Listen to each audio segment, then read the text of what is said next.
Hi, so this is a 1991 Jeep Comache, the pickup truck version. And today we're going to be changing the axle. So they're both N30s, but this is a newer version from an XJ. The reason we're changing is because the old one has the quick disconnect, the vacuum disconnect, and those tend to break a lot. And they're weaker, U-joints are weaker, smaller,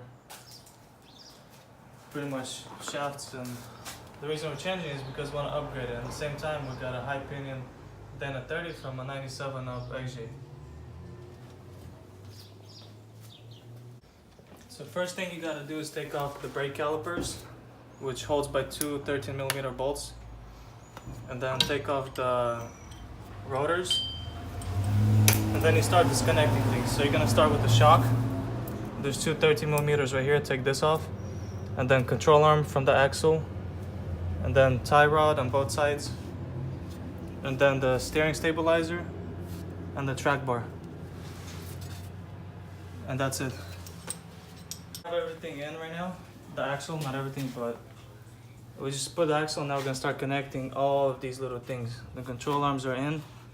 We're gonna connect all these things, and then the brakes and drive shaft, and then that's it.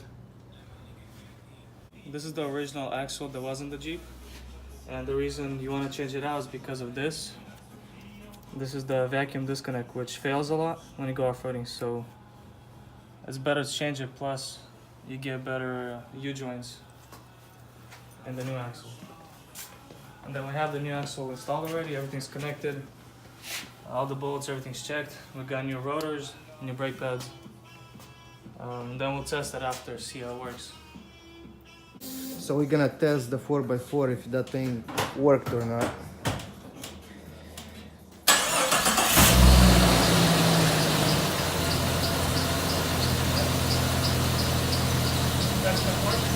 Huh? No, it's an air.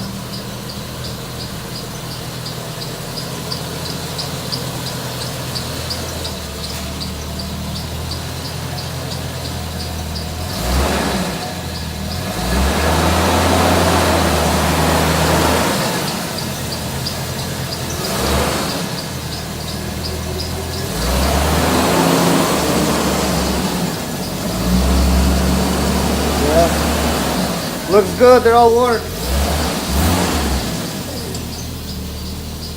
Alright.